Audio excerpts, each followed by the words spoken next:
Hi hello everyone, कैसे आप सभी। Welcome back to my YouTube channel. I am Aditi, pre final student of government medical college Shahdol. So today we are going to discuss about cell organelles. इसको भी मैंने दो पार्ट में divide किया, part 1 and part 2। So let's ready, पर उससे पहले लाइक शेयर एंड सब्सक्राइब करना ना भूलें। So what is cell organelles? Cell organelles are parts of the cell. Okay, this is cell. इसके अंदर ये न्यूक्लियस है, ये mitochondria, Golgi apparatus, lysosomes, ribosomes और भी बहुत सारे ऐसे ऑर्गेनल्स सेल के अंदर प्रेजेंट होते हैं, उनको बोलते हैं cell organelles. Okay, two important cell organelles है endoplasmic reticulum and the Golgi apparatus, right. They are similar structurally and functionally, hence they are called twin organelles. Okay, ये स्ट्रक्चरली और फंक्शनली सेम होते हैं, इस वजह से इनको बोलते हैं twin organelles, right. Now endoplasmic reticulum. Endoplasmic reticulum two types का होता है, एक तो रफ एंडोप्लाज्मिक रेटिकुलम, दूसरा smooth endoplasmic reticulum, right. Rough endoplasmic reticulum, why we called rough? Because see this is वो एंडोप्लाज्मिक रेटिकुलम, इसके ऊपर ग्रेन्यूल्स प्रेजेंट होते हैं, ग्रेन्यूल्स के अंदर राइबोसोम्स प्रेजेंट होंगे, तो उसको रफ बनाते हैं, इस वजह से इसको बोलते हैं ग्रेनुलर एंडोप्लाज्मिक रेटिकुलम और rough endoplasmic reticulum. Okay, C this is ribosomes, यहाँ पे कोई ग्रेन्यूल्स प्रेजेंट नहीं है, कोई राइबोसोम्स नहीं है, that's why we called is smooth endoplasmic reticulum, right. और एक granular endoplasmic reticulum. Now rough endoplasmic reticulum. So rough endoplasmic reticulum का काम क्या होता है? सिंथेसिस ऑफ द प्रोटीन्स, ये प्रोटीन की सिंथेसिस में हेल्प करता है, ठीक। उसी चीज को बोलते हैं translation. Okay, now for the proper functioning proteins need to undergo folding. Okay, proteins को प्रॉपर फंक्शनिंग के लिए फोल्डिंग की जरूरत होती है, ठीक है। तो ऐसी प्रोटीन्स जो प्रोटीन्स की फोल्डिंग करवाती है उनको बोलते हैं चैप्रिनॉन्स, राइट। चैप्रिनॉन्स हीट सॉक प्रोटीन, इनको हीट सॉक प्रोटीन भी बोलते हैं, right. Now if by chance folding of proteins defective, okay, suppose जो प्रोटीन की फोल्डिंग है वो क्या हो जाए? डिफेक्ट हो जाए, उसमें डिफेक्ट आ जाए कोई, ठीक है। डिफेक्टिव मीन्स इसका मतलब क्या है? अब प्रोटीन फोल्डेड नहीं हो पा रही तो मिस फोल्डेड प्रोटीन का अमाउंट बढ़ जाएगा, तो मिस फोल्डेड प्रोटीन का अमाउंट बढ़ेगा तो वो एक्यूमुलेटेड हो जाएंगी तो टॉक्सिसिटी क्रिएट करेंगी तो सेल की डेथ हो जाएगी, राइट, सेल डेथ हो जाएगा। इसी चीज को प्रिवेंट करने के लिए endoplasmic reticulum miss folded protein को डिस्ट्रॉय करता है। ओके, सो ERAD ये एक ट्रिक है, एंडोप्लाज्मिक रेटिकुलम फर्स्ट असिस्ट करता है देन डिग्रेड करता है। ओके, तो क्या कैसे करता है ये काम? कैसे करेगा? मिस फोल्डेड प्रोटीन के क्या करता है? यूबिक्विटिन की टैगिंग कर देता है उसके साथ। यूबिक्विटिन की जैसी टैगिंग होगी प्रोटियोजोम्स में कन्वर्ट हो जाएगा वो चीज़, प्रोटियोजोम्स जैसे कन्वर्ट होगा तो उसका डिग्रेडेशन हो जाएगा, right. So that's why we called RER is also known as quality control of proteins. Okay, ठीक है, क्योंकि ये क्वालिटी को कंट्रोल कर रहा है ना प्रोटीन्स की, राइट। देखो, मिसफोल्डेड प्रोटीन का एक्यूमुलेशन अगर हो रहा है तो क्या होता है? फैटल डिजीज होती है बहुत सारी, जैसे कि prions disease. So what is prions? देखो, CNS क्या करता है? प्रोटीन्स को एक्सप्रेस करता है, PRPC, right. PRPC protein express करेगा central nervous system. Suppose that अगर PRPC मिसफोल्डेड हो जाए, किस में कन्वर्ट हो जाएगी? PRPSC का क्या हो जाएगा? एक्यूमुलेशन होगा तो टॉक्सिसिटी क्रिएट करेगी, टॉक्सिक इफेक्ट दिखाएगी। इसी चीज को बोलते हैं CJD। What? CJD, Creutzfeldt Jakob's disease, right, Creutzfeldt Jakob's disease. तो फर्स्ट प्रियॉन्स डिजीज ये हो गई। दूसरा ए बीटा अमाइलॉइड प्रोटीन का अगर एक्यूमुलेशन हो रहा है, ये भी मिसफोल्डेड प्रोटीन है, ठीक है, तो क्या करवाती है? एल्जीमर्स डिजीज करवाएंगी। क्या? Alzheimer's disease, right. Now smooth endoplasmic reticulum में कोई ग्रेन्यूल्स नहीं होते हैं, इसका फंक्शन देख लेते हैं। It's not protein, it's lipid. Basically ये प्रोटीन नहीं होता है स्मूथ एंडोप्लाज्मिक रेटिकुलम, ये लिपिड होता है, right. Synthesis of steroid hormones करवाता है। देखो, सार्कोप्लाज्मिक रेटिकुलम जो स्केलेटल मसल्स में होता है, जो कि कैल्शियम का स्टोरेज करता है, जो कि मसल्स को कॉन्ट्रैक्शन में हेल्प करता है, वो क्या होता है? मेनली वो यही होता है, स्मूथ एंडोप्लाज्मिक रेटिकुलम होता है। तो मसल्स में उसको सार्कोप्लाज्मिक रेटिकुलम बोल देंगे। तो उसका फंक्शन क्या हो गया? Contraction of muscle and storage of the calcium. Third, drug. देखो स्मूथ एंडोप्लाज्मिक रेटिकुलम क्या करते हैं, ड्रग का जो भी मेटाबॉलिज्म है, अब जैसे कोई ड्रग अपन ने ली, उसका मेटाबॉलिज्म भी तो जरूरी है, उसका डिटॉक्सिफिकेशन करना भी तो जरूरी, नहीं तो टॉक्सिसिटी क्रिएट कर देगी बॉडी में। तो ये कौन करता है, स्मूथ एंडोप्लाज्मिक रेटिकुलम। कैसे,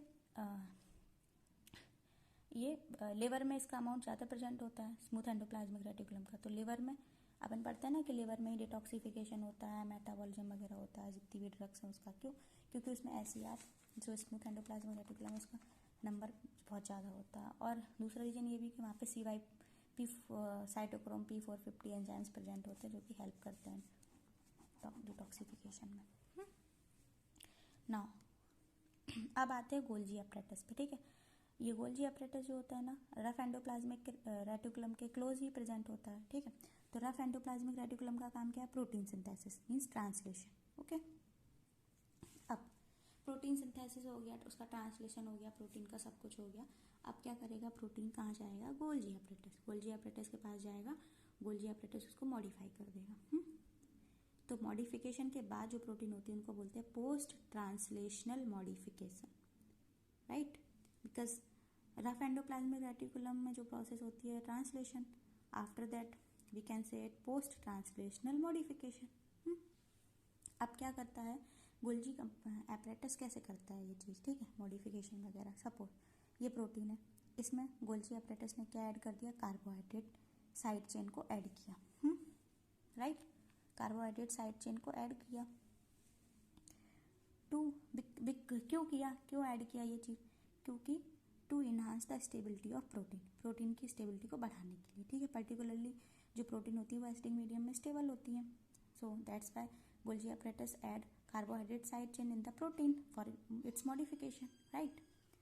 सो अब ये क्या हो गया, ग्लाइकोप्रोटीन बन गया, ठीक है। इसी प्रोसेस को बोलते हैं ग्लाइकोसाइलेशन। क्या बोलते हैं, ग्लाइकोसाइलेशन, राइट। दूसरा चीज़ देखो, दूसरा क्या हुआ, प्रोटीन में गोल्जी एपरेटस ने क्या ऐड किया, मैनो 6 फॉस्फेट। क्यों ऐड किया, देखो यहाँ पे तो बताया था कार्बोहाइड्रेट साइड चेन क्यों ऐड किया था, बिकॉज स्टेबिलिटी बढ़ाने के लिए, प्रोटीन को और अच्छा बनाने के लिए, तभी तो मॉडिफाई कर रहे हैं ना उसको। उसी प्रोसेस को बोला था ग्लाइकोसाइलेशन। यहाँ पे मैनो 6 फॉस्फेट को ऐड कर रहे हैं, उसी को टैगिंग बोलते हैं, ठीक है। मैनो 6 फॉस्फेट को ऐड करने के बाद वो प्रोटीन जो है ना वो कहाँ जाती है, लाइसोसोम्स में जाती है, ठीक है। After that protein goes to into lysosomes, okay. फिर लाइसोसोम्स में जाने के बाद बताते हैं क्या होता है, इसी प्रोसेस को बोलते हैं shortening of protein, right. If अगर लेकिन मैनो 6 फॉस्फेट की डिफिशियंसी है या फिर वो एब्सेंट है, ये टैगिंग नहीं हो पा रही है, कैसे भी करके मैनो 6 फॉस्फेट टैगिंग नहीं हो पा रही, तो एक डिजीज़ हो जाती है, इसको बोलते हैं I cell disease, I for inclusion bodies disease, ठीक। नाउ देखो ये क्या है, गोल्जी एपरेटस का डायग्राम, गोल्जी कॉम्प्लेक्स का डायग्राम है, ओके। ये क्या है, ये सिस फेस है, ये कॉनकेव वाला पोर्शन, ये ये कॉनवेक्स वाला पोर्शन सिस फेस है और कॉनकेव वाला ये ट्रांस फेस है, ओके।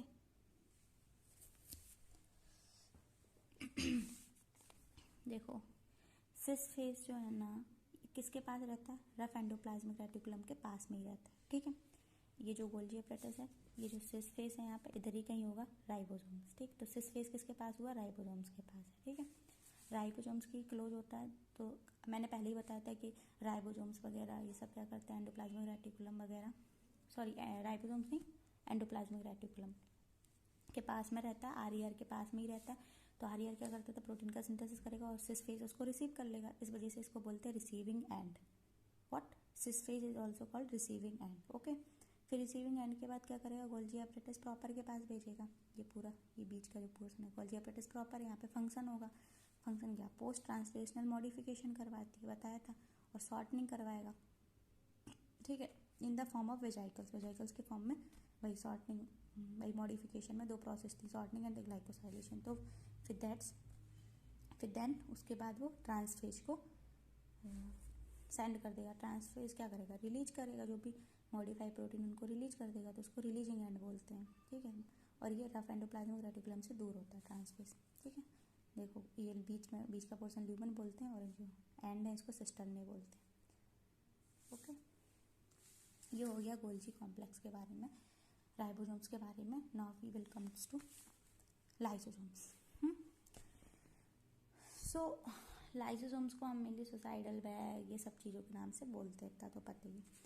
फिर और इसको रिसाइकल बिन की तरह ट्रीट करते हैं. जैसे हमारे कंप्यूटर में कोई फाइल है तो हम कहाँ डालते हैं, सारी चीज़ जो भी डिलीटेड पोर्शन है पूरा रिसाइकल बिन में जाता है. ऐसे ही जो भी सारा मतलब पूरा ख़राब जो भी चीज़ें हैं सेल की, सारी चीज़ें लाइसोसोम्स में आ जाती है. ठीक है, तो that's why we consider to be as a recycle bin. Anything that is not needed send it to where they are going to destruct. Okay, जो भी चीज़ें ज़रूरत की नहीं है सेंड कर देते हैं लाइसोसोम्स को, लाइसोसोम्स में जाके डिस्ट्रक्ट हो जाती है. ठीक, सी दिस इज लाइसोसोम. वो कैसे डिस्ट्रक्शन करता है उसको देखते हैं. लाइसोसोम्स है, इसके ऊपर H+ ATPase प्रेजेंट है. क्या? Proton pump. ठीक है, प्रोटॉन पंप है ये. ठीक है, प्रोटॉन पंप क्या करता है, लाइसोसोम्स के अंदर H+ आयंस का अमाउंट बढ़ा देता है. ठीक है, H+ आयन बढ़ जाएंगे तो pH कम हो जाएगा, एसिडिक मीडियम हो जाएगा. जैसे ही एसिडिक मीडियम होगा सेल का डिस्ट्रक्शन होना स्टार्ट हो जाएगा. इसी प्रोसेस को बोलते हैं acid mediated destruction. What? Acid mediated destruction. Okay, acid mediated destruction. और क्योंकि खुद का अपना सेल्फ का भी वो कर लेता है डिस्ट्रक्शन, इस वजह से इसको सुसाइडल बैग्स भी बोलते हैं और रेसिडुअल बॉडीज बोलते हैं. इसमें बहुत सारे एंजाइम्स भी होते हैं, जैसे एसिड हाइड्रोलेज, एसिड प्रोटीएज. जहाँ पर भी एसिड लगा होगा समझ जाना लाइसोसोम्स के एंजाइम्स. ठीक है, इंपॉर्टेंट फंक्शंस होता है लाइसोसोम्स का ऑटोफेगी. ठीक है, ऑटोफेगी कैसे होता है, ऑटोफेगी क्या होता है, let's see. During process of starvation. हाँ, कभी कभी क्या होता है हम बहुत भूखे रह जाते हैं. ठीक है, या फिर हमको खाना नहीं मिले. किसी भी जो इंसान है जो कभी कभी क्या होता है बहुत टाइम से खाना नहीं खा पा रहा है, कोई स्टारवेशन की प्रोसेस स्टारवेशन है, तो क्या होता है कि ये लाइसोसोम्स है. लाइसोसोम्स है क्या करता है, माइटोकॉन्ड्रिया को अपने अंदर इन्वॉल्व करेगा. सबसे पहले माइटोकॉन्ड्रिया को लेके आएगा, माइटोकॉन्ड्रिया को लेके आएगा, उसको डिस्ट्रक्ट करेगा. डिस्ट्रक्शन करेगा माइटोकॉन्ड्रिया का.